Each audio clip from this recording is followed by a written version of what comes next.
NY, the AZ is SVO. Jokes aside, the realest when you hear it coming from the Eric Bernal show is Scottsdale. Very own, get your phone and hear a call, we going up now. All right, welcome back for episode 12, the Eric Bernal show.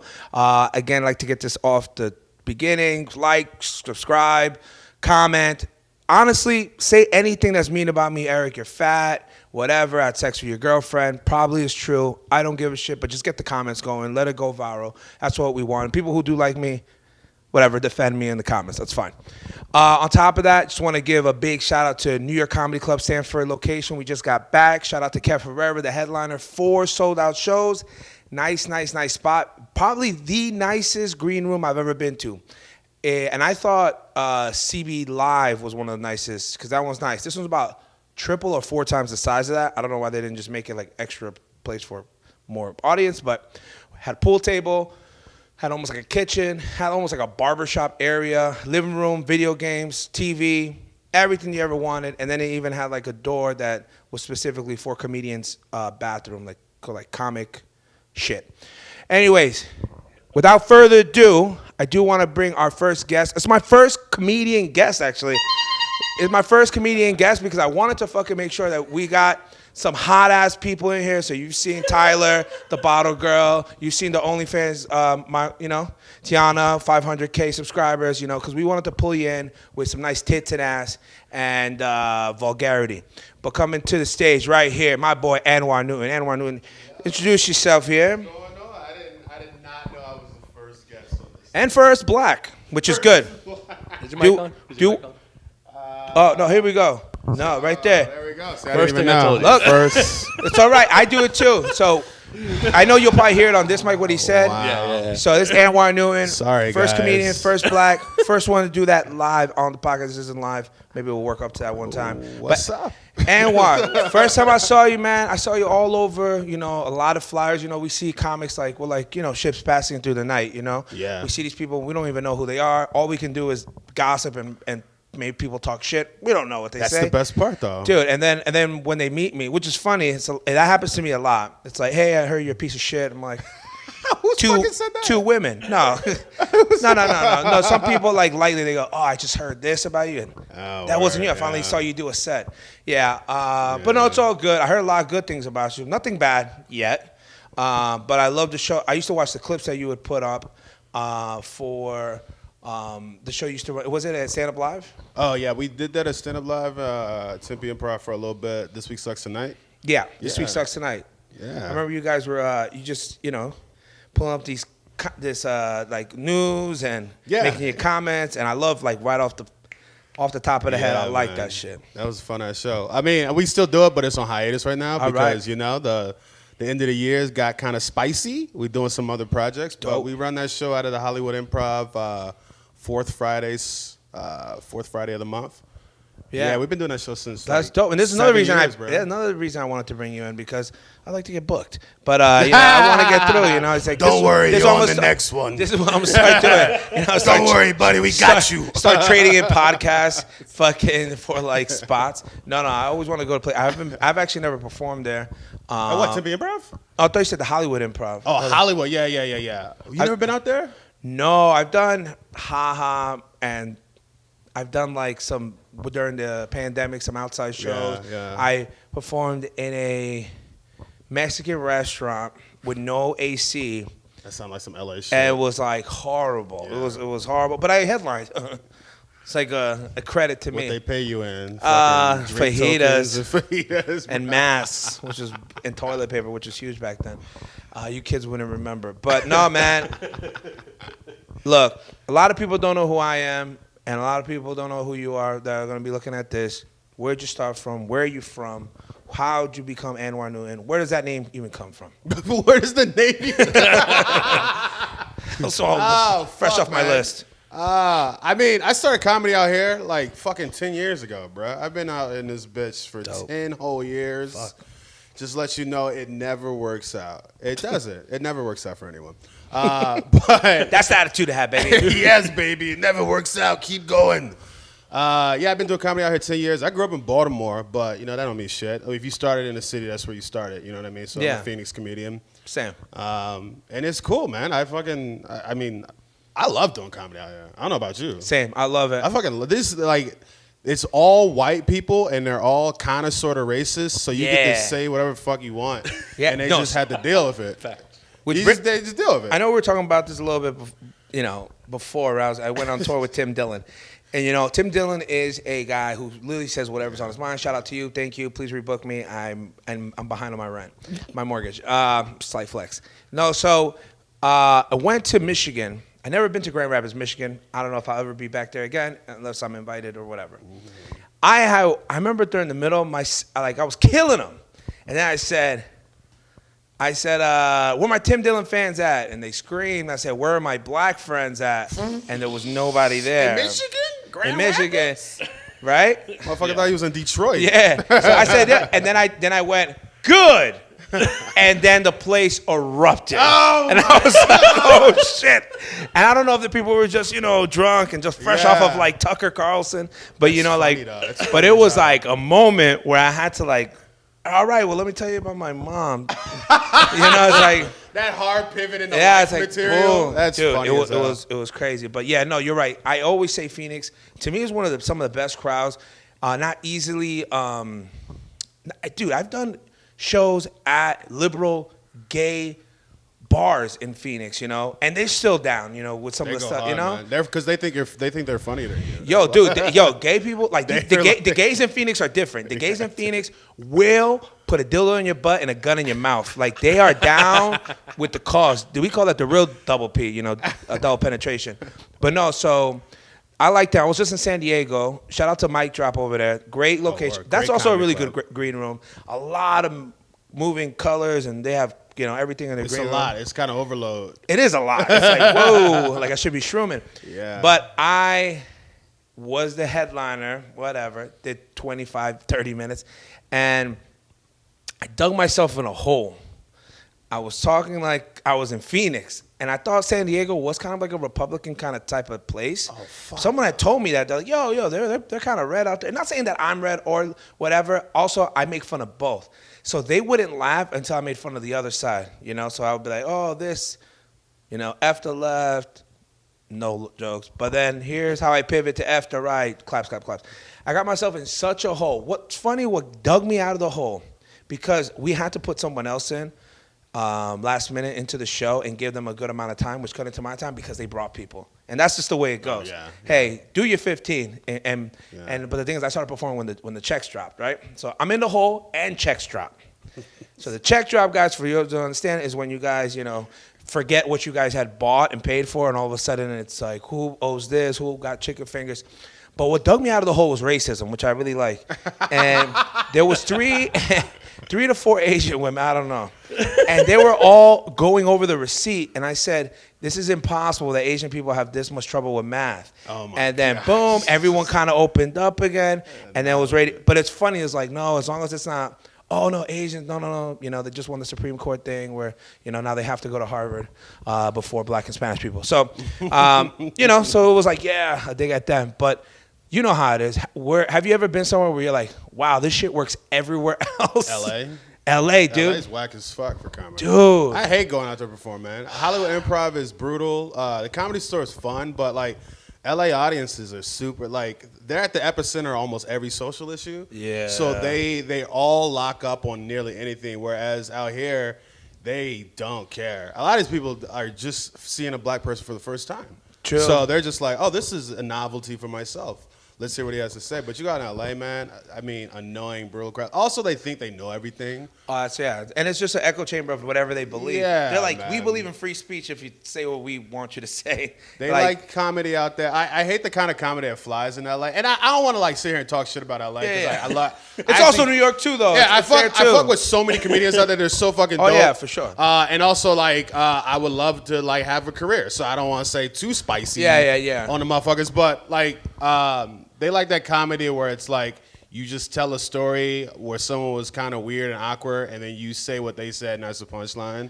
or it's like very, very heavy. Like I'm this kind of person, and this is my experience in this country. So basically, everyone's autistic and an immigrant. Everyone's just like, dude. It's like everyone is autistic now that does crazy, comedy. man. Everyone's an immigrant. Everyone has a mental disorder, and they must tell you about it. It's crazy, man. Every comic has like, oh, I'm on Zoloft. Or oh my, and they tell you the SSRIs, prescription amount. or And I'm like, dude, keep that shit to yourself. therapy. Therapy's big. Every comedian's got a therapy story out there. Dude, I'm on fucking Blue Chew and literally shrooms.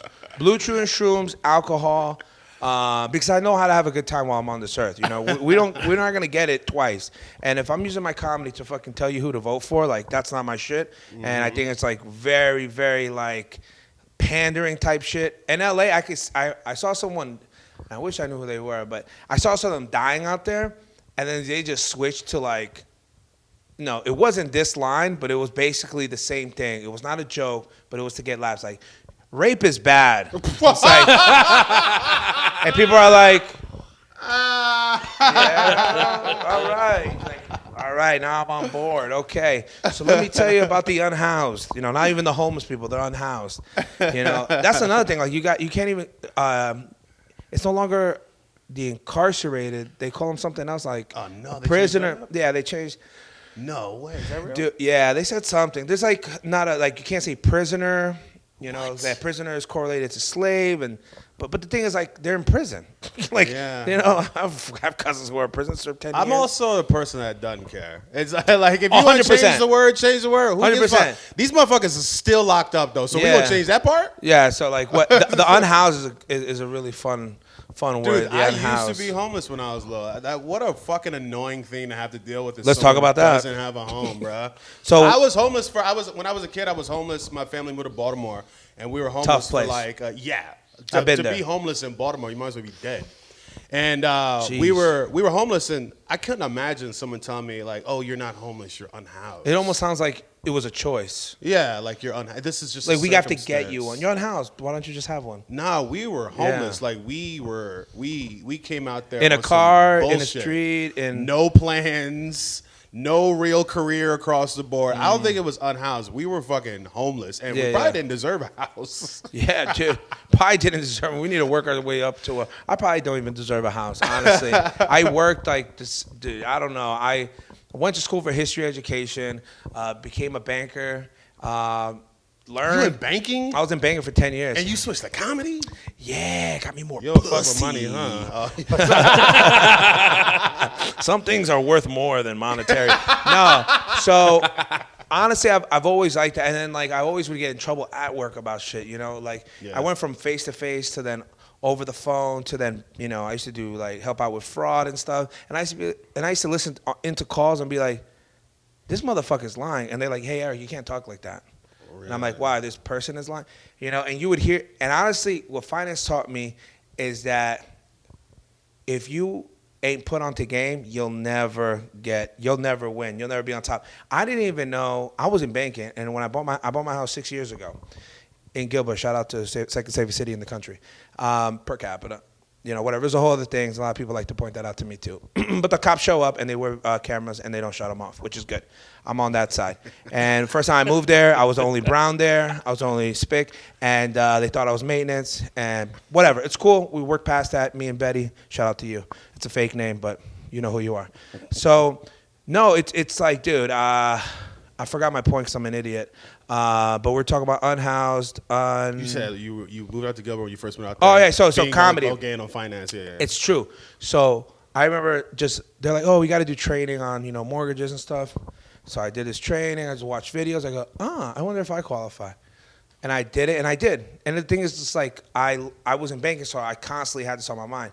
Now, as a kid, I thought owning a home was something that just white people did. I swear to God, I was in Section 8 housing in New York.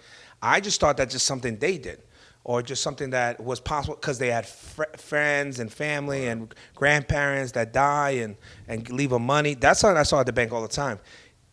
Parents and grandparents leaving their kids money, and because those kids were always like fed with silver spoon, they would demolish the funds. Done. This guy, one time, he got $300,000.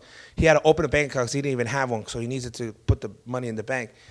And he spent, I'm not lying to you, $200,000 in 30 days on classic cars that needed repairs, and that was his way out of it. And guess what? They ain't fix shit. I told him, like, why don't you buy a house, whatever. But in this country, like, don't get it is there. If you want to get it, it is there. But if you don't go looking for it yourself or got family that can put you on the game, it ain't gonna happen. Right. Like, I feel like a lot of people don't understand. Like, you got to be pulled out of poverty. People are like, I worked my way out of poverty. I was like, no, you had at least one person that helped you out. Someone educated you. Everyone thinks they got it out of the mud. They did it themselves. I didn't have no help. I was like, no, for you to exit poverty, someone's got to reach down and pull you out. Now, whether that hand is some solid ass, hey, here's a job, here's a bag, or it's just game. Or like, this is how my sister bought a house, right? My sister's a single mom of 2 kids, had her first kid when she was 17. She's one of those like girls who like graduated with a baby on her hip. Like, that was her. And her and my mom were pregnant at the same time. Very poor thing to do. You know what I mean? But poor decisions, whatever. But she had 2 kids. She bought a house in a very, very ghetto place in Connecticut. Shout out to Bridgeport, high in violence, some higher than even places in New York. Crazy place, right? It was a piece of garbage. My sister, and I was just way younger, go there by herself, paint. She would just look up like tutorials on how to do things, and with that, she later bought herself. Now, she is also, some people are just like, they look for the knowledge and stuff. Also, she asked other people that she worked with, how did you get a house? How does this work? So sometimes, and some people are better just asking questions like that. But when I saw her do it, and then I remember I was here, and she's like, you still don't have a house? You have no kids. You have no responsibilities. I'm like, yeah, but I'm wasting it on girls and drugs. As it should be spent. For now, for now. But no, so yeah, I don't know how we got into this political. No, but it's all good. It's all good. So, bro, I didn't button up until I realized I was gonna be a dad. I was still fucking doing being drugs a dad and drinking. is wild. So I was so she said I'm keeping it. I was like, I should probably start doing cocaine right now. Yeah, right now is the time to do it. Do it off tits, even if they're lactating. No, so you became a dad when? In the pandemic, man. My son was born like a month into the pandemic. Wow. Yeah. So you talk about getting left. I was fired from my job, and then I had a baby. Shit. Bro, it was the worst pandemic ever. Yeah, but yo, for some reason, man, there is something about overcoming, right? And don't get me wrong, there are some people who are just straight lazy, of all races, all economic backgrounds. Like, I know rich dudes who just don't want to do, you know what I mean? They've already been set up for life, and what's crazy is that they could probably even do better. Or just like, me, when I got here, a lot of people don't know this. When I first moved to Arizona, I was supposed to go hang out with my cousin, stay with him. He was living at his baby mama's grandparents' house. He said I could stay there. I got there day 2. They said he has 2 weeks. Then he has to find a place. Great. So I had to make friends real quick. Gatsby knows this. I rented a sofa for about 2 months. And I told my cousin, hey, we got to get on place. Oh, yeah. And then the people that were renting me out the sofa were also renting out a room to a couple. And the couple's like, the girl wanted to like fuck me, right? Now this podcast does sound like I get a lot of pussy. If you saw a picture of her, you would not be proud of me, okay? You told me this girl looked at you on the sofa and was like, this dude's got. She was like, let me tell you something. Some people are not good judges of character. All right, and she hated her man, and that's the thing. Sometimes when you hate some, like you'll go for whatever's in the kitchen. Or maybe she's like, this dude would do anything for some pussy. Yeah, he's got nothing. There you go. You know what's so funny? I came out here, and I came out in 2011, and my car was a 2010. So it was like, this guy has a brand new fucking car, living on. I was hood rich, big time. But I was some hood dick. That's cool. Dude. You know what's so funny? Ralph Barbosa. I saw him. We did a show together in Dallas, me and him and Neil Nanda. Gatsby, you were there. Mm-hmm. But, he has this thing where he talks about, he goes, being a bum, like, that really gets you all the pussy you want, Dallas. For real, bro. He's like, yo, get out of jail, post a picture of your ankle bracelet. He's like, yeah, at least got 3 hoes waiting to cook you something at your house. Bro, there is some attraction to, let me fix him. Let me make him better. And just being available. Being available, dude. And then, just before I forget, I then rented a floor. I rented a floor. She told me I couldn't sleep on the couch. So I met a dude at the bank I was working at. I said, dude, where do you rent a room? Because I need to get the fuck out of this place. Because, whatever. And he goes, I'll ask my landlord. She's actually our age and, she owns the house. Cool. And then she's like, yeah, I hung out with her once or twice. She's like, yo, you're mad cool. He's like, yeah, definitely. You got the living room. Cool. Just give me $100. Cool. Only need it for 1 month because then we're going to get our own place. And then when I went, I was just chilling in the living room. She would throw parties, dude. I had to be up at 6 a.m. And so just so you know, like, this is where I slept. This is where she partied, like right here. And in the same room? Dude, it was like this. And they could look at me sleeping. On the floor? Yeah, they could look at me sleeping. So then... Oh my God. And I asked her, why can't I sleep on the couch? She goes, because I don't want my sofa to be messed up. Mind you, 300-pound woman, right? So here's the thing. I was trying to explain to her how weight distribution works when you lay down. And I was like trying to scientifically like prove why it would be better for me because you don't want me, you want to know the most ghettoest shit? And we're about to go in. The ghettoest shit is I brought a girl back to the floor. You fucked on the floor? Yeah, I brought a girl. I was like, yo, this is my situation right now. I promise it ain't going to be like this for too long. Super, super cute white girl. She's the first girl that brought me to Sedona. Her name's Sarah. She's married with someone else, but I think she still wants me. Please call me. So I brought her back, and she's like, are you sure it's okay? I was like, I pay rent. What the loop she had to jump through mentally to fuck on the floor. Dude, did you lie about any part of it? No, I just told her to say, hey, and I had sex with the landlord to stay longer because I needed 2 weeks longer. Because I've lied. Like, when my house is in disarray, I've lied to get some pussy. I had a really shitty bed that broke, and so then I fucked in my roommate's bed. It's also, I've had sex in my roommate's room because it was cleaner. Yeah, it was cleaner. It was cleaner, and then I just, like, if... She didn't even ask, but I was just like, yeah, I moved and got a new bed, and this is my room now. Because she had already fucked in the bed in the other room. Dude, this was the second time we were fucking, and so then, like, the bed had broke, and I was like, yeah, I got a new bed, and I decided I wanted to be in this room. Dude, it took me years to realize that having a bed frame was a flex. I was living with... So my cousin for many years, then I moved in with a girl. It was my friend. We had 2 separate bedrooms. She was a makeup artist. Shout out to her. She's doing great things out there in L.A. But she was kind of like the wake-up call because she had her bedroom. You would think these two bedrooms were in 2 separate like places in Arizona. Mm-hmm. Like I was from Maryvale, and her shit was in Scottsdale, right? Maryvale. Just so you guys know, it's like to Maryvale. No, I'm just saying it looked like my bedroom was in Maryvale because it was. Okay. So I remember I would bring girls home sometimes, and she goes, Eric, in your room, there's a TV on the floor, the bed's on the floor with a sheet that's for a king size, but you have a full size. It looks like that's where you bring back people to kill them. And I was like, so what are you trying to say? I should get like a good bed sheet? She's like, a metal frame just so it can stand up is gonna cost you $50. She was like, go get it. It literally will change the whole thing of your room. So then I went ahead and did it. Now, what I'm saying is humble beginnings, guys. Remember this, because now I have a home where it's in disarray as well. But I also don't think, I think the men having a bed frame discourse is not as big as we make it. I think women make that a big thing. I've never heard of a woman getting into a man's bedroom and then any level of the bedroom deterring her from getting some. Yeah, I don't have a headboard. I mean, let's not be crazy. You could you had a girl literally fuck on the floor. 100%. It was a rugged floor. I slept like kind of like in a sleeping bag, and I just unzipped it, put her in, zipped it. But it had trouble because her legs wouldn't really puff. It was a whole thing. I was much skinnier back then too, so we kind of made it work. And dude, all I know is that is what a comedian is. It's very hard to find a comedian who's had an amazing upbringing. I know some, dog. Probably. Like Steve Ballmer's son does comedy. You ever think of that? Oh, that's true. Steve Ballmer, Pete Ballmer, great dude, amazing dude. He's got a Billy from his dad. His dad owns the fucking Clippers. Yeah, he does comedy. That's so crazy. Now Rosebud Baker, her dad is like fucking a government contractor. Well, those are the outliers, man. Those are the serious outliers. I mean, for the most part, Miss Pat.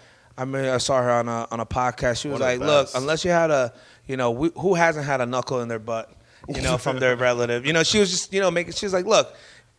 And especially she was always bringing this. I mean, and you're in LA, right? Mm-hmm. When you go out there, this is her. I loved her stance on this. I screen recorded it and I was like, I want to replay this again, just to myself, because you'll have in LA actors that can't make it that try to do comedy. That's the worst part of LA. It is the most disappointing because they're bad at that too. And they'll go further than any good comedian. Yes, they'll go further because they already have the initial Hollywood connect or whatever. But now it's like everyone is clinging on to like a disorder, all those things. Everyone is either, I mean, the only, like, I was looking at like anomalies, right? Matt Rife, right? Sometimes they say you can't be good looking and a comedian. And he's like, sexy and shit, All the biggest comedians are sexy. Some of Dane Cook is sexy. Oh, Dane Cook kind of reminds me of a Matt Rife. Yeah, Eliza Schlesinger is sexy. She popped up. I think girls have to be sexy. That's true. Amy Schumer popped. Amy Schumer. Yeah, she was cute at the beginning. Yeah, you know who I think is kind of hot. No, who isn't like that's her thing to be hot, and to me she's like one of the best female comedians. Is Jessica Kirsten. Jessica Kirsten to me she's super like to me she's super beautiful. But that's not her thing, She actually comes with the fucking jokes. I love hearing comics going, she's a tough follow. Oh, I've seen her, and I'm just like, yo. Nicest person. She just says like, you filmed for Jessica Kirsten. That's right. Stand Up Live, right? Mm-hmm. And she's used some of his clips for crowd work. Shout out to Gatsby the artist. If you need any kind of filming or editing or a threesome possibility, please hit him up. He is available at Matsby. What's it? lifeofmatsby@gmail.com. Oh, yeah, hit him up. Email or just Instagram. Or if you want to just click that out just in case people start emailing you nudes. But no, dude, in LA, I love LA too, and I hate LA too. I have a cousin that works out there. She's a graduate from MIT, right? So not in that business. Works for Snapchat. She's one of the high execs there now. She's been there for like 8-9 years. Even her, she gets tied into that, Hollywood. Because I remember I went there to visit her, and I was just kind of starting, whatever. And she's like, oh, let me bring you to a party on the hills. And I was like, how do you know these people? She goes, you end up meeting these people regardless. It's actually not even that hard. Yeah, it's like regardless. All of a sudden, like John Also, Mayer. nerds over there are like the dope shit. Yeah, dude. Yeah. I was seeing this whole thing on how women on Instagram, how they get their pages down. They go down to where the nerds work on Instagram, wherever they work, or Snapchat, and they fuck the dudes, and they get their page back up. Like immediately. 100%. Yeah. I'll find the clip. It's crazy. That's wild. And the thing about what my cousin said about Snapchat, I remember it was crazy. I'm sure this is, I don't know. We might have to cut this out. Hearsay. But that shit definitely don't last for 24 hours, by the way. Everything is kept, just so you know. I mean, I know you're not an idiot. But they use technology to tell. So you know how people send nudes a lot on Snapchat? Yeah. They use technology to tell if that person is underage. What do they like? Say you got a baby dick or something? Yeah, I mean that too. I mean that I hope not. That dick too little. It was cold, baby. It was cold in Arizona. That is a baby dick right there. Yeah, but no. Yeah, I mean that too. But they have ways of. That's crazy. I've sent news on Snapchat. Oh yeah, who has it? But here's the thing. How about this? Even crazier. Now maybe breaking news and Snapchat mafia might be after me. People have murdered people on Snapchat. Oh yeah, like straight murdered, and they've used that to find them, thinking that they're just like almost like a hitman going, "This is proof that it was killed." Boom. Oh, like contract kills. Stop. So is that real? What? If you can think it, I think it's real. Because I used to think like, why? I mean, you think people are like, I think about porn, right? All the time. But, and if you really want to find one of my favorite ones, her name is, is her name? Something Summers. Anyways, she has sex with a lot of black guys. I don't know why that's my thing. That's why you're here.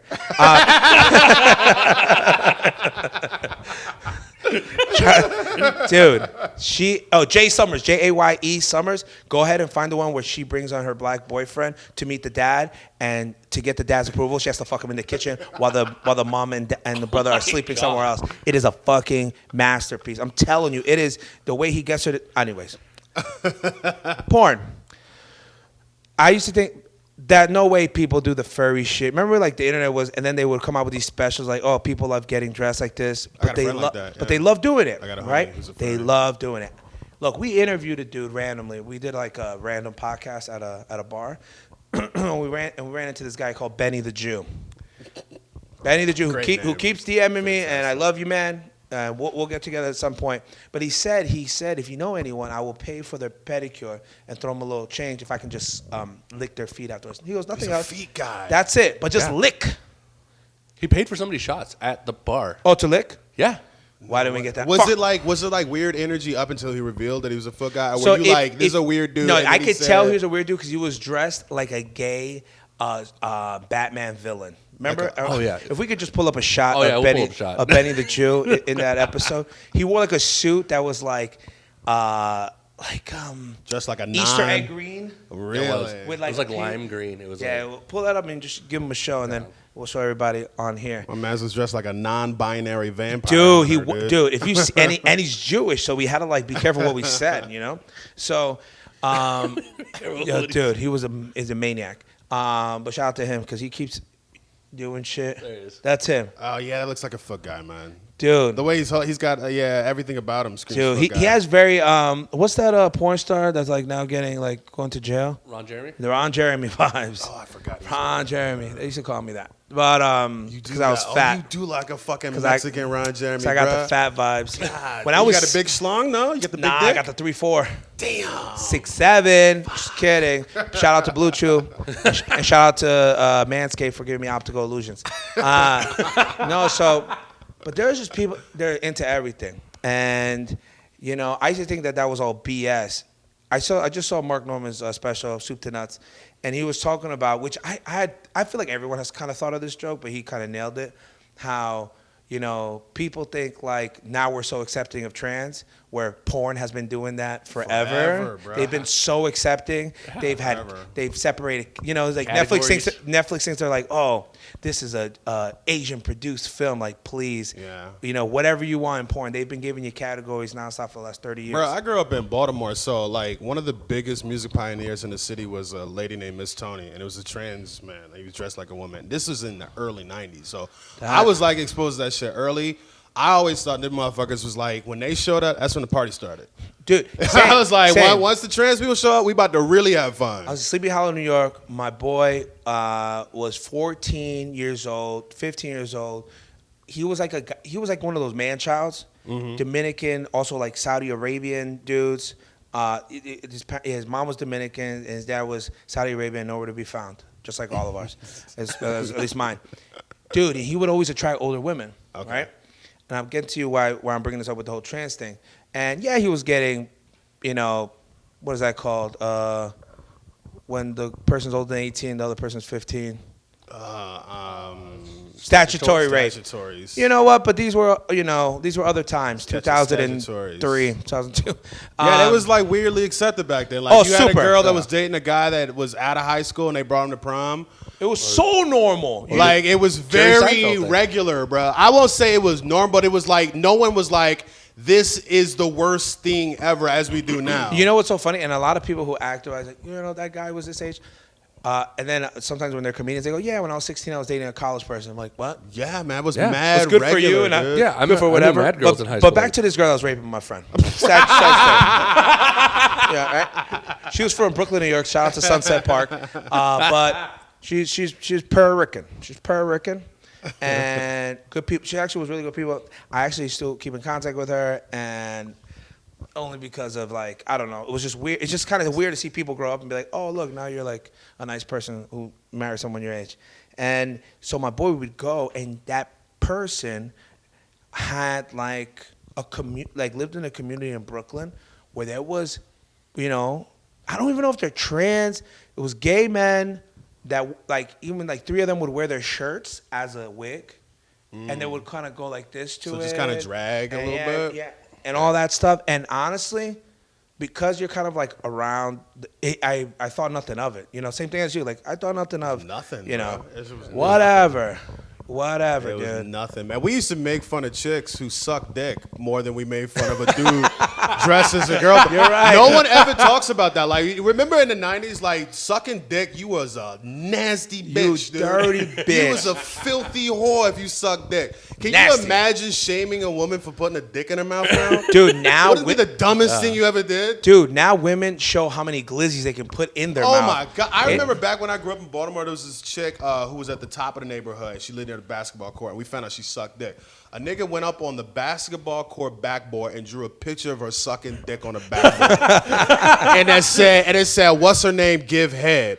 And everyone walked by like, oh, you nasty. And the thing is, her house was right next to it, like a billboard advertising her services, Location. It was like, oh, this is where they get the head. Yo, shout out to the guy who almost tried to get me a girl to give me head the first time, right? He was trying to like put me onto this road or whatever.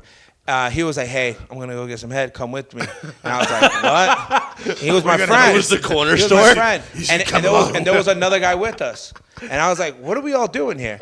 Dude, and Sleepy Hollow, Westchester County, there are some, where I live in a little project area of like a couple blocks. And then if you go out a little bit more, it's the fucking woods.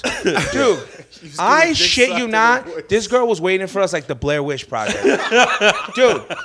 I walked in there and I go, what's going on? He goes, hey, so You're probably wondering why I gathered you all here. You're gonna suck my boy's dick, and then you're gonna suck it. And I was like, making deals. I was like, yo, bro, I can't be doing I couldn't do it, dude.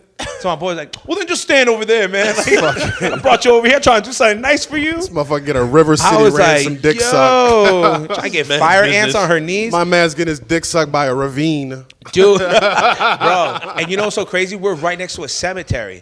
So I was just like, I didn't know how to even react to these corpses. Dude, so when I'm saying I was made to just fucking be mentally ill in a nice, funny way, like I have these stories, and now these stuff are reigniting things, and hopefully they'll be good bits, because I almost forgot about, my friend being, the whole statutory rape. And that wasn't even the only woman.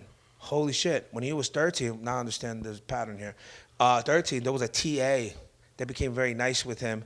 Became very nice with his mother. Imagine mother thinking like, oh, look at this white lady. It's nice. And I remember at 14, around the same time he was about to start talking to his girl from Brooklyn, 15, he would she would be invited to his house and to his birthday. And meanwhile, I was like, who was this 23-year-old white woman at our house in a Spanish neighborhood? And then she'd go into the room while the mom was making food, and he would be like, show him your tits. So we never had seen tits before, What? And she would show him. And then she got with this guy, I won't say his name, but it was Blank the crackhead. And For the real ones. And she settled with that. I think got pregnant. He would get into real emotional fights with her at 14, 15. She's 20, and he'd be like this to her, and she'd be like, okay. What? She liked that.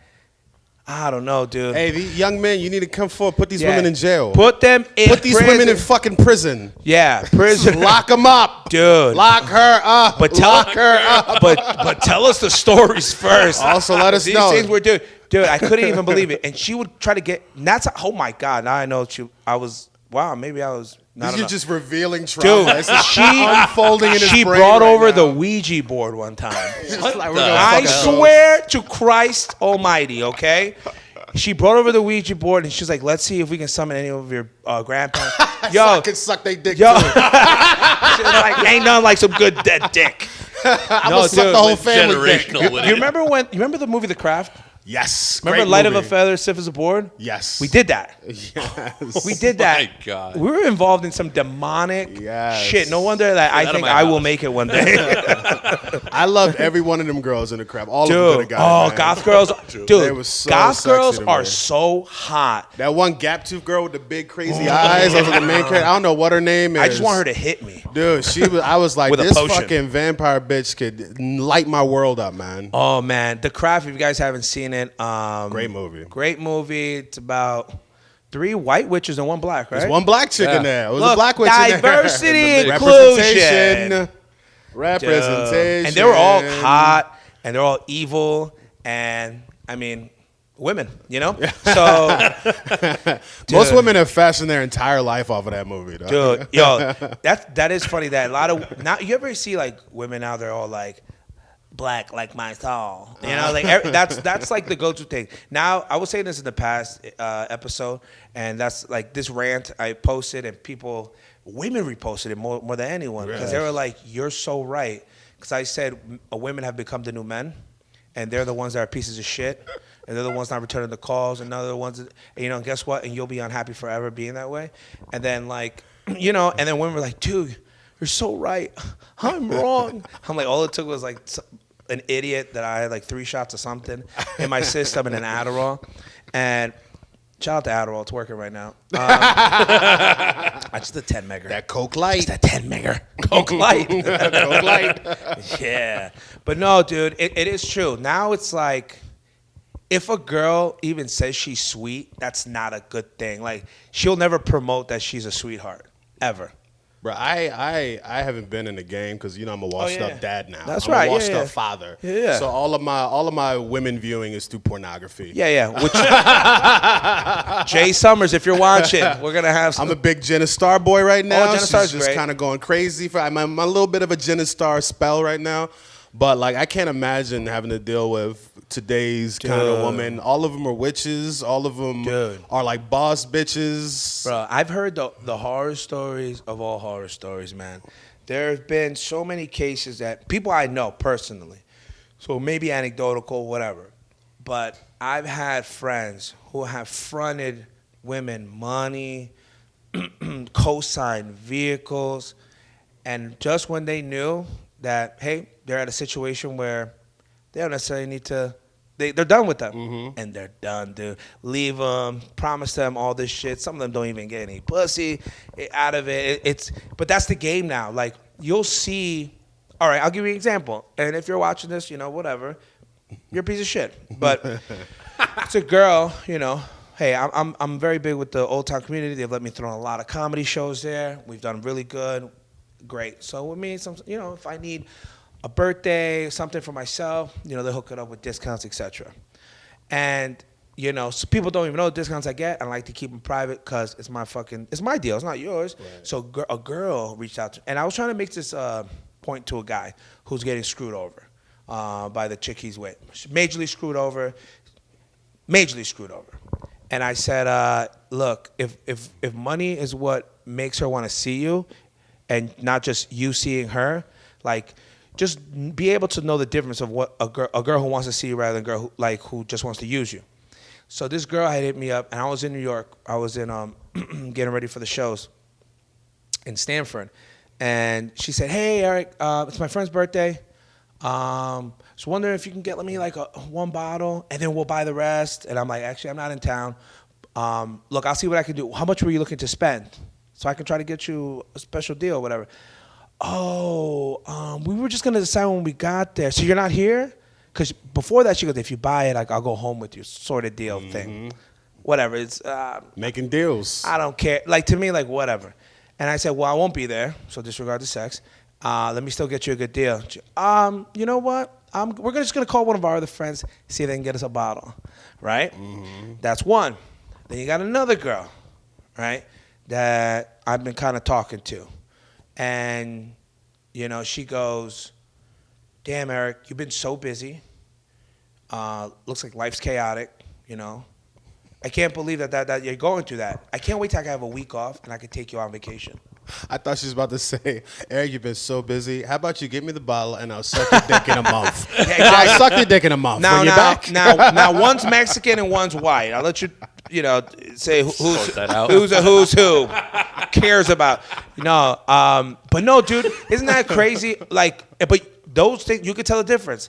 You know, she's like, "Hey, my family has a beach house, you know," and I'm thinking, how much do I have to put in for this? She's like, "No, it's theirs." I'm like, "Oh, so you're rich.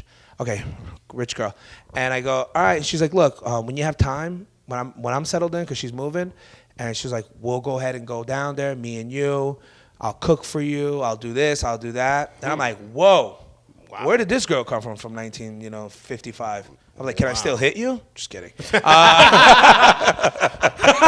I got some demons on fire. Yes. Is that okay? Feel real Ralph Cramden over here. Can we role play a little bit?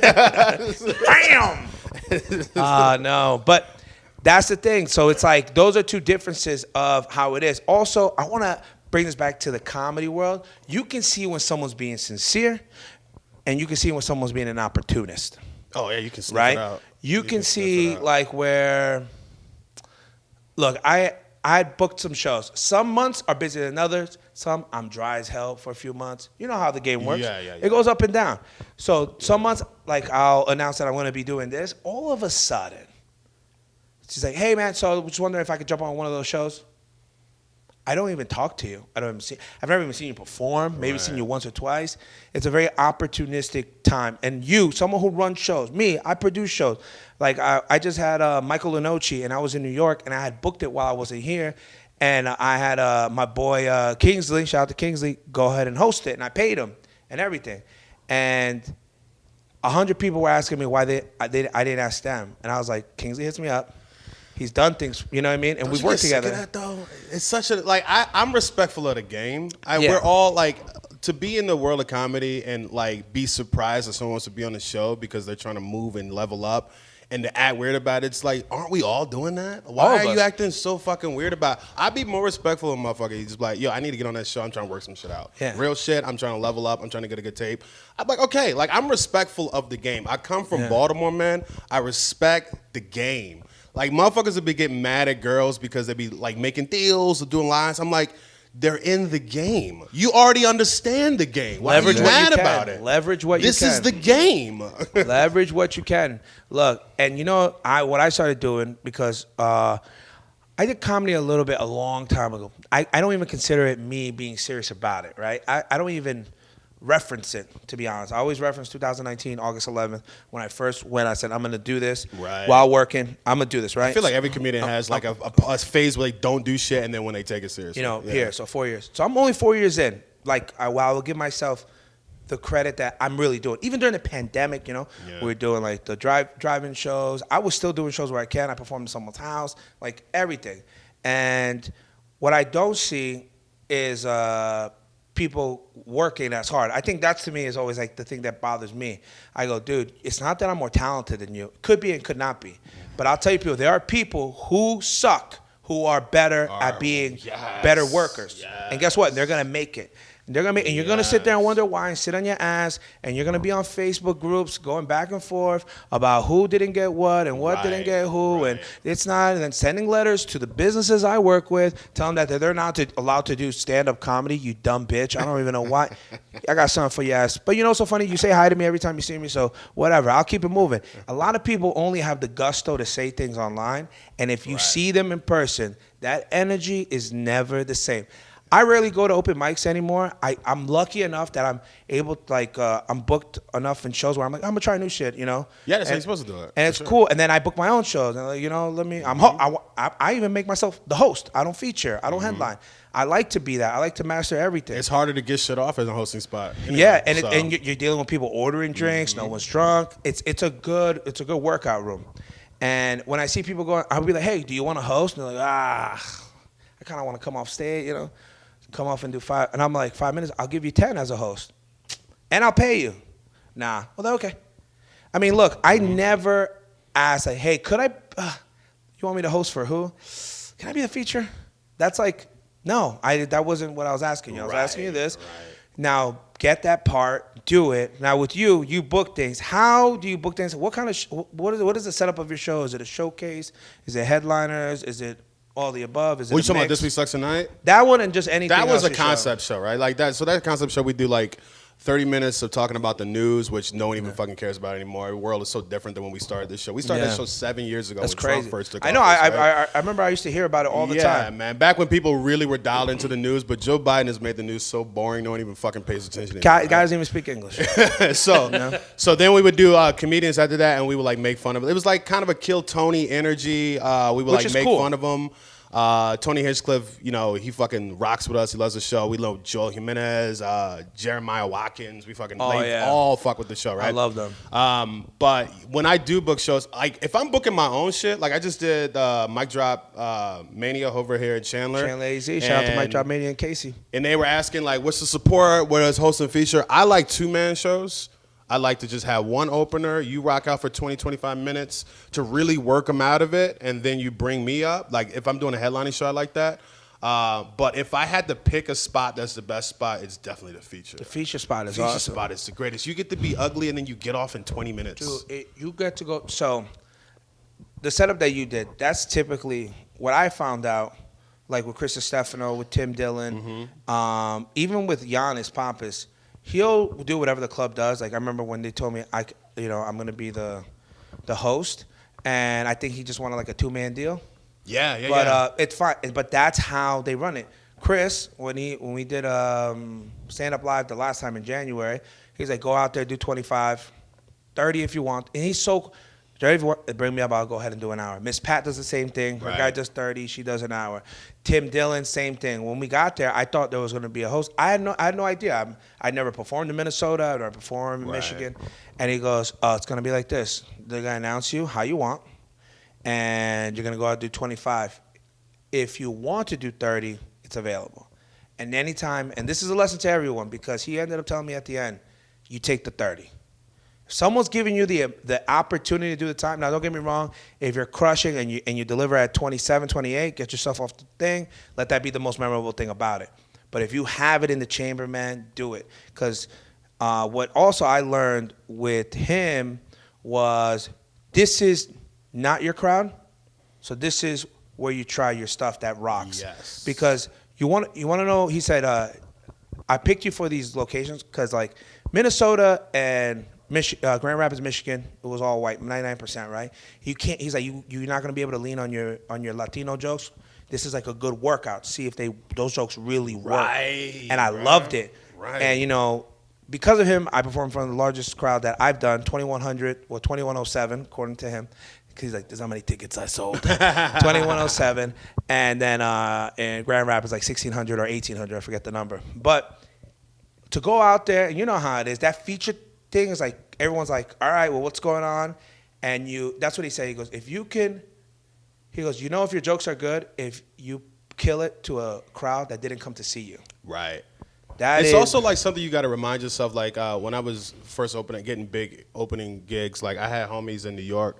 They were like, have fun. No one's there to see you. 100%. It doesn't matter. It's not no even, one's there it's to not see even you. in a rude way either. Even if you bomb, no one cares. Yeah. Have fun.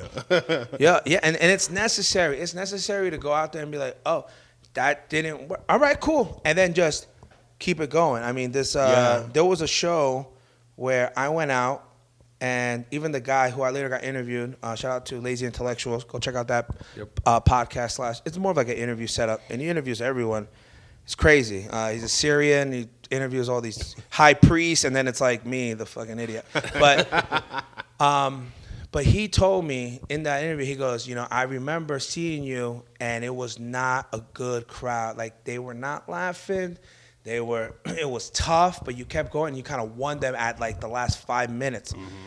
And this is something that he told me. He goes, at no point did it look like you were bothered. Like, that's big. Because that's the thing. If you see a comic and they start looking like, oh, this shit's not working, the crowd gets you.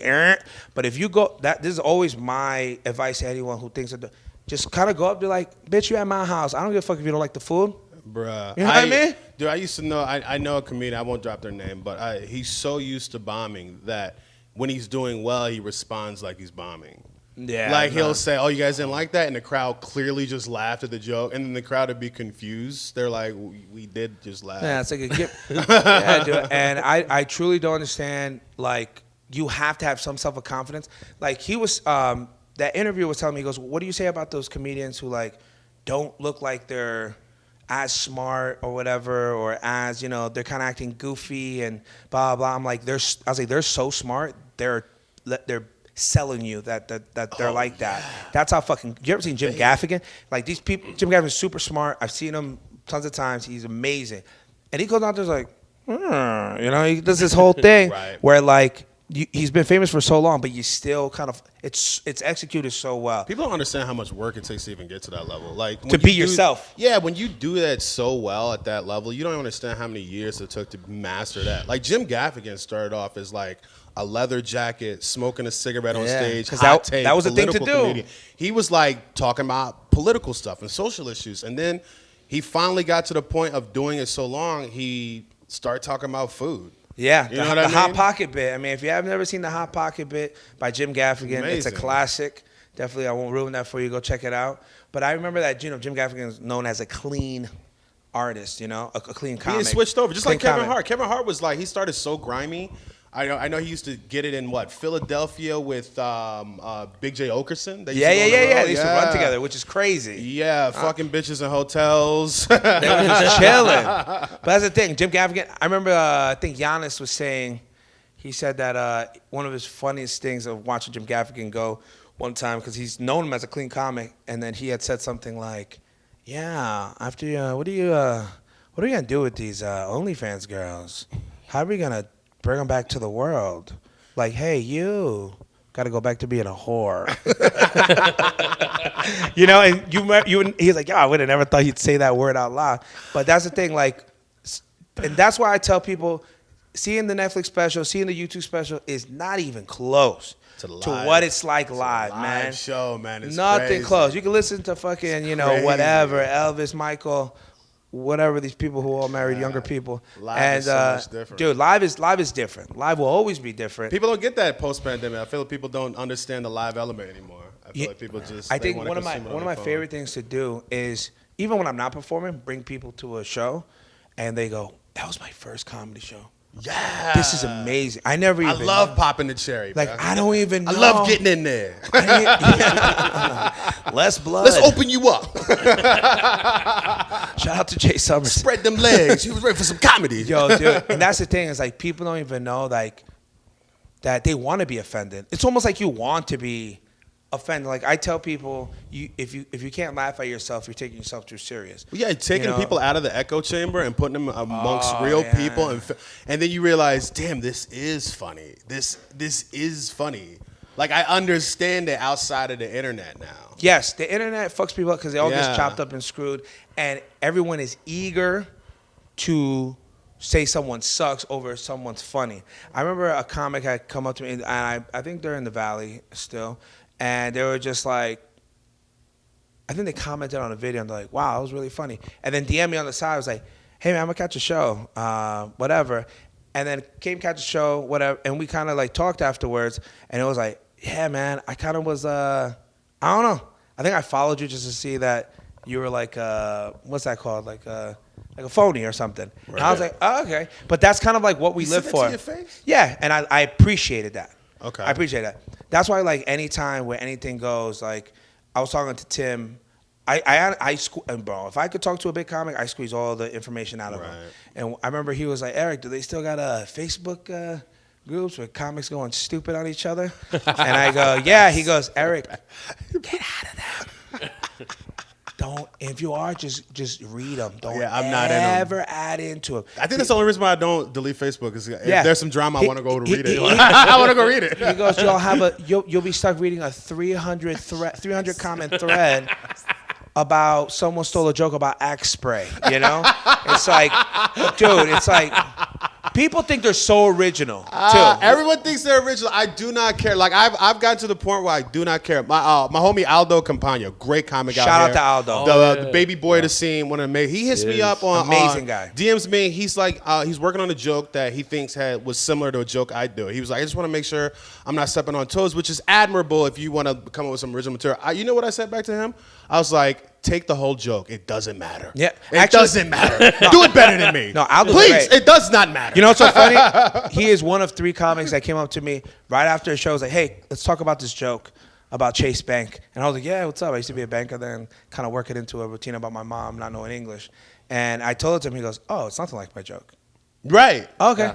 Right. But I guess because he's younger and he just kind of wants to make sure, like, yo, I'm doing this shit right. And you know what I mean? Yeah, but And it also whatever. like I respect that. I respect that dedication. I respect that him being like, this fucking guy. Yeah. And even if he is, shout out to him. He's great. He's amazing. Aldo, you should follow Aldo Campagna if you Aldo listen Campagna, to this. please follow him on Instagram. Actually, let's do this. Let's put Aldo Campagna's Instagram right here if we can. There we if we go. can remember. We want to actually have him on the podcast because I know he'll say some outlandish shit. I used to host an open mic in downtown Phoenix.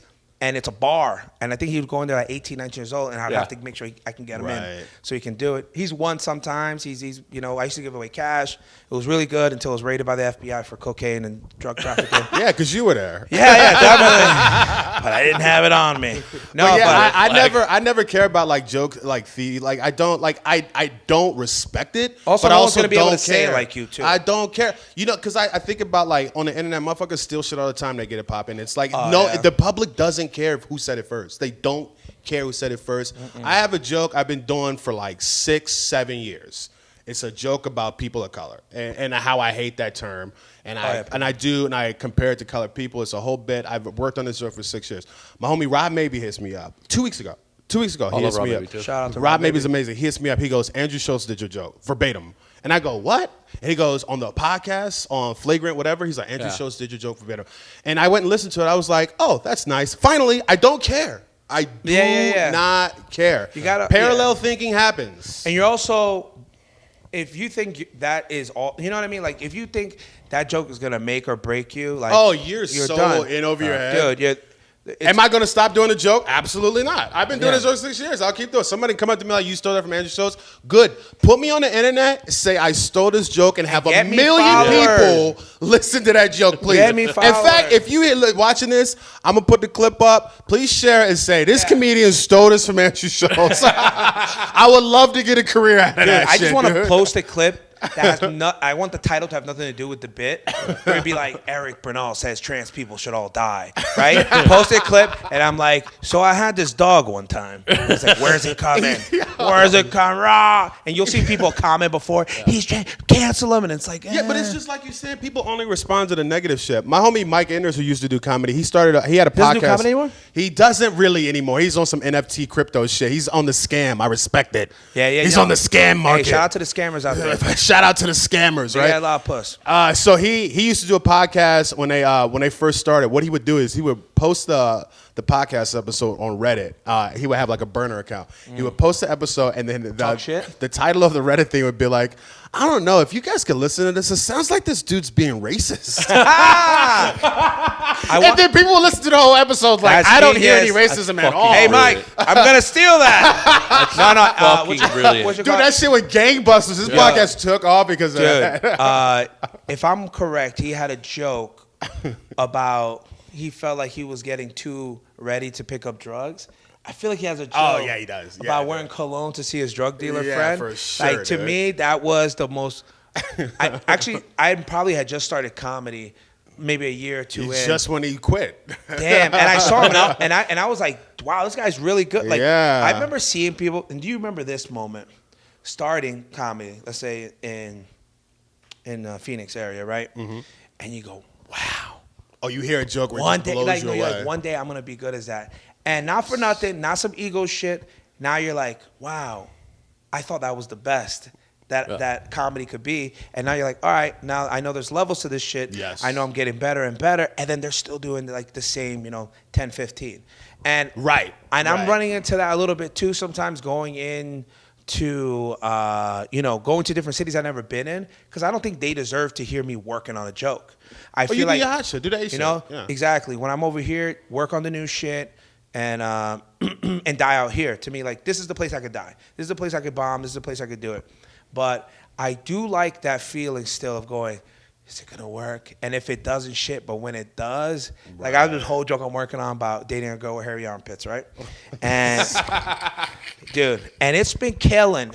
But I know it's missing something. It's missing a lot. But I love that it has legs. You're that joke where you write down and it goes, I think this has something. Then you go and you're like, shit, it got legs. It got something. And then, have you ever had a joke where you do it like you thought of it and you do it for the first time and it smashes, and then you try to do it the second time and it dies? Oh man. I'll tell the joke right now because I'm tired of telling it, because it's not even racist. It's, to me, well, that's the start of every racist joke.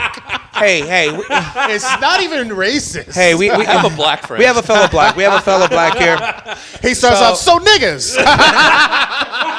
Can we get rid of them? What's the deal with them being here? tired of that shit. Get him out! Them and their fitted caps. He loads a gun on stage. It's like, is this joke racist? So check the joke. You know, first time I ever said it, killed. And ever since then, it's gone. That's the grown. worst. So That's the worst. It's a joke about like my cousin. No, it was my cousin was talking about how school is changing, and how like it's you know it's messed up. Blah blah blah. Remember when they got rid of cursive writing? Oh, like a lot of parents like flipped out about that. They're like, "What the hell, cursive writing? Like that's tradition." Like, and I would do the joke like, you get the call and you're like, "Oh my, what do you mean getting rid of cursive writing? It's tradition." It's how you know. And then I think about like when my older brother was in school and they introduced computers, and my mom's like, "What you mean? Like what? We got encyclopedias. Like yo, computers, like encyclopedias, tradition." I was like, imagine about that parent that got that call in the 1960s. Like, hello? What do you mean there's going to be black people at school? You know what I mean? And so, well, come on, white people, tradition. And I'm telling you, the first time I said it, I was like, this is going to go viral. It's going to be amazing. I've said it 10 other times, and I'm putting it to the side for now until I can really make it better. But damn, that shit would die. Here's another thing. 200 white people in the crowd, 4 black people in the crowd. The 4 black people laughing, 200 white people not laughing. White liberals are the worst crowd ever. They don't want to laugh, and I'm like, look. I say, look over here. They're laughing, you know. And but no, I get it. Like, there's those jokes, man. That just shit. You really wish you love them, but they never fucking work, man. Oh, you love them, dog. You love them. I'm really hoping this hairy armpit girl joke is really gonna work. I'm putting a lot on this one. Yeah. I'm putting a lot on the line. Took out a second mortgage. just redid the mortgage. Hairy armpit just gotta work. I'm betting it all on this shit. No, but man, I hate it when bad shit works for me. Like shit that you like don't even care about and it goes hard. Like a throwaway. Bro, I started doing this joke about The Rock, and I love it, joke. And the part that I think is funny never gets a laugh. You know, the funniest part of the joke is when I just repeat his name. It's so, like I say his name is Dwayne Johnson, and it has to do with the joke, right? It's the biggest laugh. Like it's explosive. But when I say like I would love it if there was a video of The Rock saying the N-word and it sounds natural and cool, everyone's like, what is that about? What are you even saying? Thinking too much into it. I know I have a joke that I talk about a girl not having enough money for an Uber to get to Planned Parenthood. And people go, oh, I was like, oh, do you feel bad about this girl that doesn't exist? Like, right. you know, and then I always go to like, hey, you know, when someone dies in a movie, they don't die in real life, right? It's for entertainment, you know? Right. And that kind of always kind of sets them back, like, oh, yeah, I'm an idiot, you know? People don't get it. Whatever. So how big is your dick? Let's talk about that. I know that's one of the questions we got in here. Big enough to have 2 kids, so it's too big. Damn. 2 kids. Do you have? Too big. Are you okay with sharing their age? It's 3 years old and 1 year old. Wow, well, Little toddlers, to you, man. 3 and 1, babies, man. boys, girls. I got a boy and a girl. Boy and a girl. And the girl is like at the point where she's starting like fucking taking serious shots at the boy, just like slumping him. She's older or younger? She's younger, but she yeah. She got no fear. She learned that he's a bitch already. So she's in him, right? She got no fear, man. She's like, I've never seen any other boy in my life, but I know you soft. Yo, my sister one time chased me around with a knife, and I had to defend myself with a pillow. Little sisters are worse than big sisters in my opinion. Yeah, my big sister is 15 years older than me, so it's total different. Yeah. So when I was born, she looked at me like almost like she thought like she was a teen mom or something. Little did she know, 2 years later, she was gonna become one. You know what I mean? So you know, she practiced. No, but to her, like I'm always like, hey baby, hey, till today, and I'm like, you know, I'm 36 years old. And you're 50. Hold on, so your sister's kid is like around the same age as you? I'm 30. She's 33, so 3 years. Okay. 3 years. 3 years younger. And my sister is 2 months removed from them. So my niece and my little sister went to high school together, and they'd be like, "Yeah, that's my aunt." Like she used to be like, "Yeah, that's my aunt." Would you say that's regular in the Latino community? Nah, that's regular. Yeah, people be fucking. Here's the thing, my mom. But think about it, my mom had my littlest sister in her 40s. She didn't think that That's the worst kind of shit ever, man. Yo, she didn't think this was possible, but It's also like you almost embarrassed for your parents. They have a baby that old. It's like, come on, you should know better. I'm like, yo, You should know better. You out here fucking like this. yo, crazy. So I've had that. Nah, my little sisters are more like the one that was 3 years younger than me, which is crazy. Yeah, 3 years. She was like about it, ready to swing, ready to everything, defend herself. I told her to shut up one time. I remember I threw a wing at her, thinking I was gonna miss her, and man, all you saw was this sauce go on her face. And that's when she grabbed the knife. That's when she knew my life had to end right there. Even raw, she stabbed you with the chicken bone. I was, I think, 13. She was 10. Damn, bro. My little brother ran up on me. I feel like everyone's sibling nearly tried to kill him on some real shit. Yeah. On some real shit. Like, I nearly died at the hands of my sibling. And, I blame pro wrestling.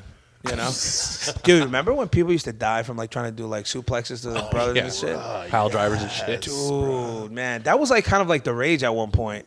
What was your move? Like your favorite move? I loved the leg from Hulk Hogan. I just thought the way he did it was like, bitch. It's funny because it was just a regular leg drop. Yeah, it was just but he was like 6'7". Yeah. He's gigantic and shit. I loved that. I loved what's the one that he put the ass in the dude's face? Rafiki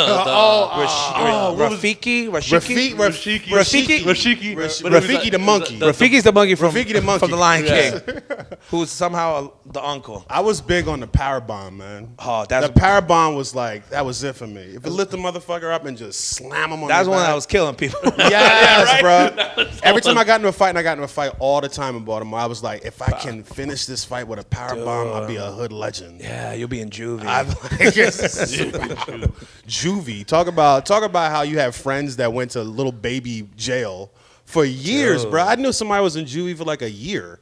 Crazy. That's wild. I as almost hell went to me, juvie. Man.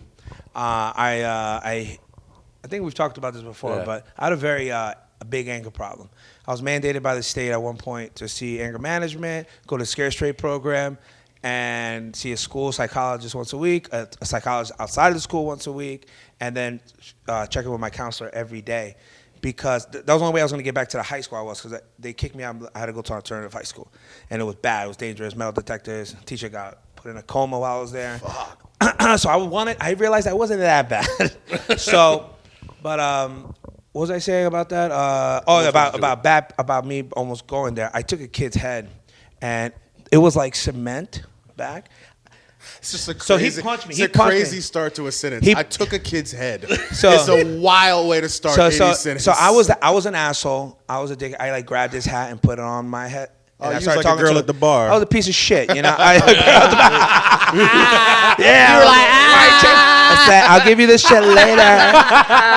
So I started talking to a girl, talking about how I'm gonna get her $1.25 slice with a Snapple, iced tea. Anyways, he asked me for the hat a couple of times. I then one time looked, and he caught me with the punch to the mouth. That put my tooth through my lip. Because my arms are so short, when I punched him, he was able to like at least put his hands away. So I bum rushed him, and I got a hold of his head, and I just went boom, boom, boom. I was a really, really sick kid. So American History X shit. Shout out to him. Actually, me and him are friends now. So his head is flat. Yeah, we became flat back of head, complete. Yeah, flat he back can't of head. walk. No, just kidding. No, but he's a good kid. We ended up becoming friends a year later. My brother almost went to juvenile detention. Do they even have juvenile hall anymore? Is that like a still thing? Like they just try motherfuckers as adults now, right? Yeah, I think so. They just go to the adult prison now. Yeah. My little brother, that is true. He was facing juvenile detention because he got mad at a teacher, took a pencil and chased her around the room trying to stab her. Damn. I stabbed a girl in 4th grade with a pencil. I stabbed a girl on her arm with a pencil. Was it the lead pencil or real graphite?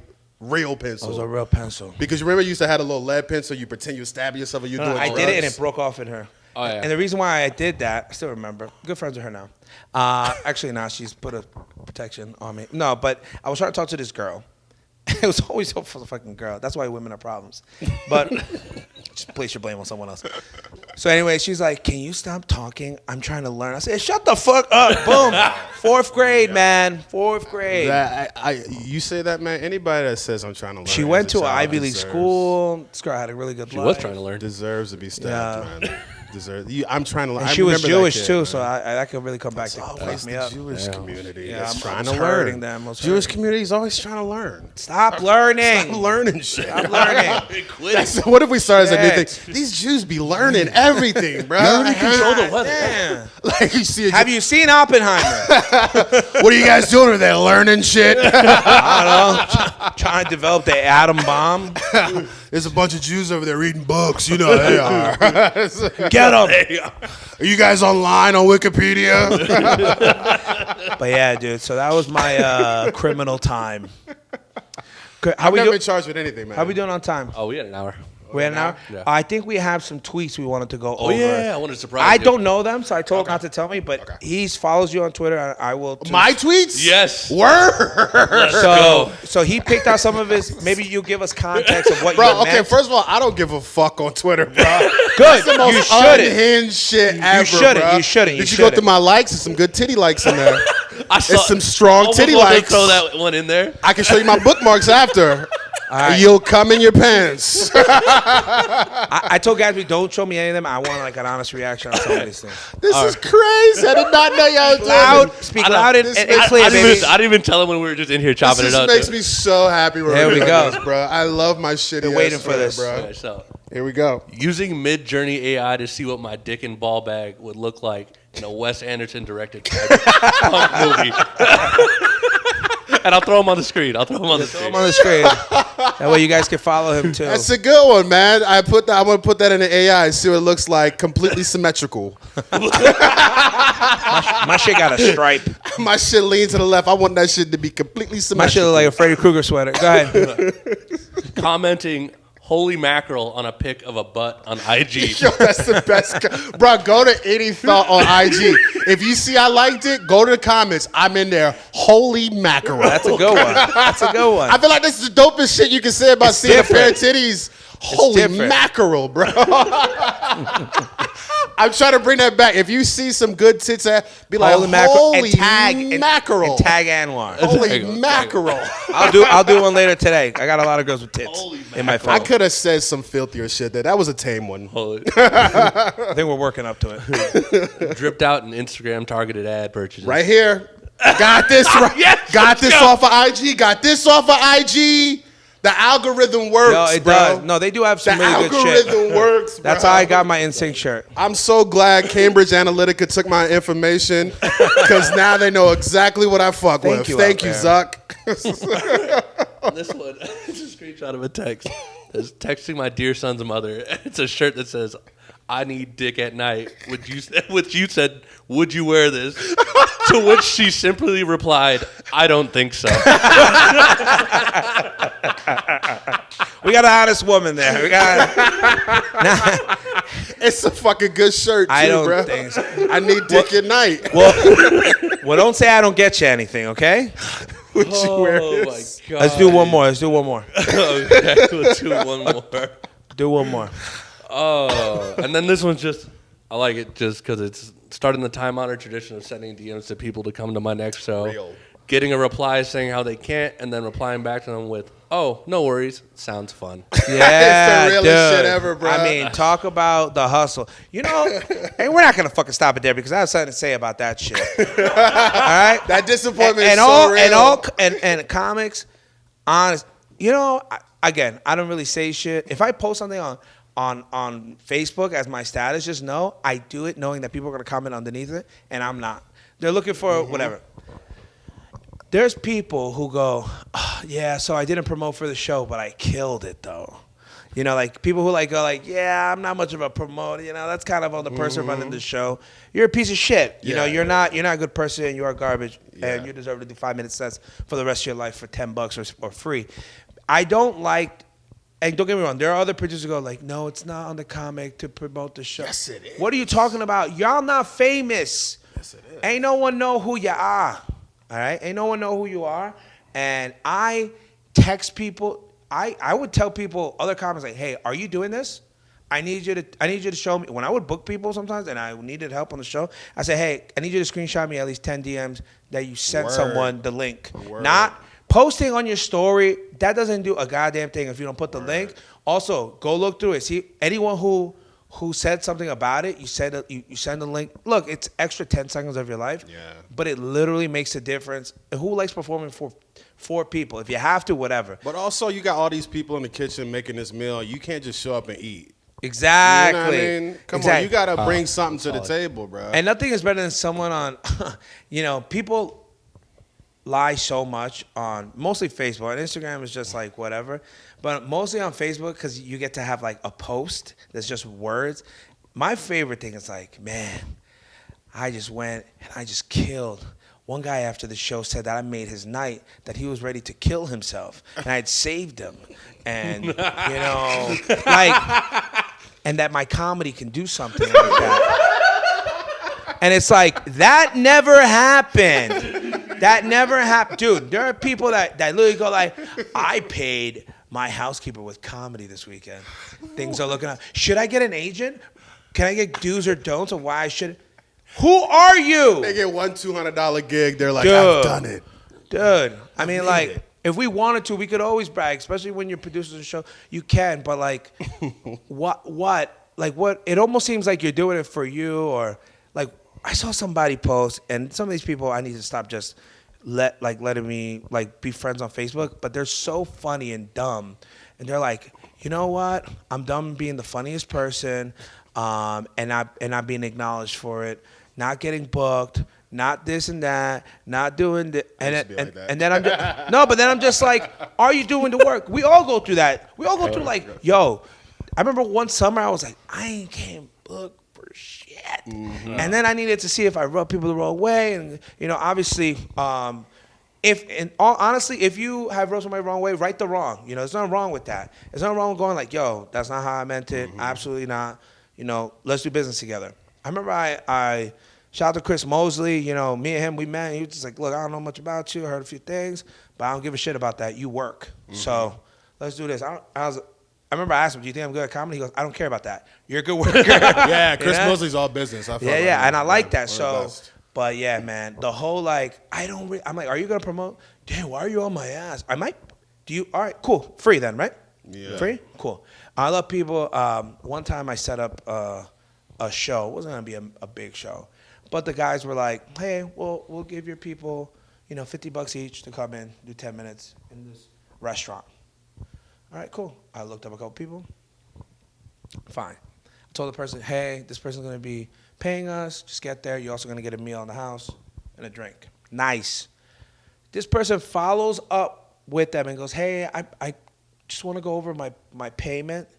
And I'm right now I'm going for about $150 for a 10-minute set. Says who? They hit up the restaurant? They hit up the person. I told him, like, this is the person that connected me, so when you get there, get in contact with them. $150 So you for know what he 10 did? minutes, You know what he did? You're off the show.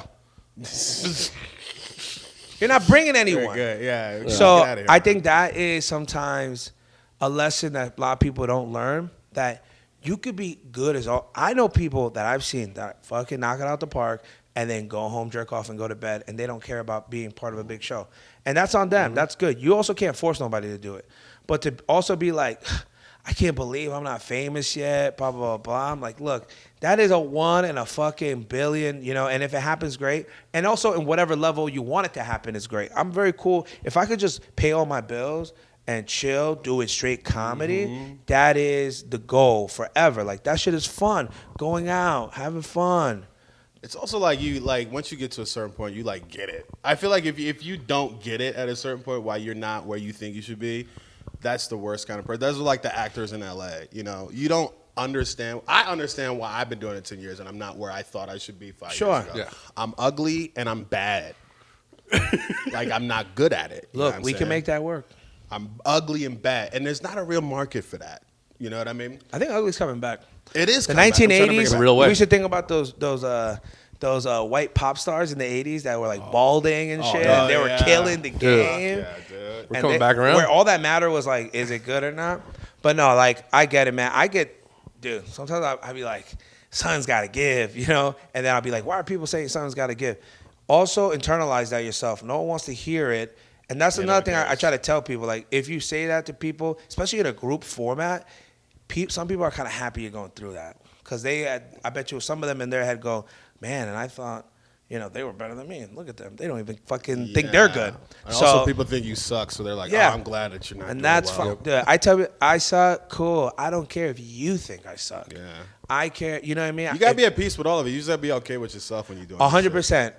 Comic told me, as soon as you realize that this shit isn't fair, you'll be much happier. Yeah, it's not fair. It's not fair. It's at all. not fair. And you'll be way it happier never was about supposed it. to be fair. You gotta be okay with it. Absolutely. Yeah. You got any other shows coming up? Anything else we want to reiterate? Follow me on Instagram. I What is got Instagram? a bunch of motherfucking private gigs this month. I ain't even got Nice. no shit anywhere. That's my Boy, December typically. That's the best. Those little private bags. You don't gotta say nothing. It's gonna be sold out, and they gonna pay you. Yeah, you don't even. It doesn't even matter. It's It don't guaranteed. even matter. I mean, I don't even care if they don't laugh because most of the time they don't. On the my corporate, they don't know what they're getting. That's it. But that's it. Look at Anwar Nguyen on Instagram. I'm gonna post his Instagram right here. Gatsby will have it somewhere there. You'll be able to get in contact with him. Go follow him. Kid's truly funny. And also, Follow me on Twitter. Follow him on Twitter. We'll have those Twitter markings up too. Check the likes if you're horny. On X, I guess. On My X, bad. yes. On X. So we'll have anything Thanks a I lot, have Elon. coming up. I have this will be out. So I'll be back. I'll be just getting back from when you get this. I'll be just getting back from Dallas at the Addison Improv and at the Vulcan from Austin, and then hopefully I'll be able to get some spots out there, and I'll let you guys know how that went. August, I have.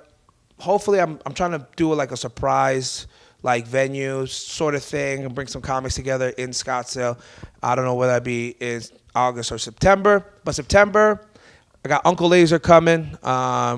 Uncle Laser, go look him up. He's a white freak of nature, and I've hung out with him, and he was crazy the first time. I know it's gonna be crazy the second time. We got 2 shows out here, and then I think I'll be in Atlanta. That's an if for him. Logistics wise, I don't know if I'm gonna be able to make that, so my bad for my family that bought tickets already. October 13th through the 15th, I'll be at Flappers, Burbank. 13th, 14th, and on the 15th, 2 shows at the Irvine with Kev Herrera. I'll be featuring, and if you're in the area, let me know so I can sleep at your house. Guys, this has been the Eric Bernal Show. One more time for my boy Anwar right there. Put some clapping sounds. All right, go fuck yourself. Bye. NY, the AZ is SVO. Jokes aside, the realest when you hear it coming from the Eric Bernal Show is Scottsdale. Very own, get your phone and hear a call. We going up, now let them know. SVO, Sleepy Hollows, very own. Only the kings now, watch the throne. Up in the come up and set in stone. Say that she love you, say you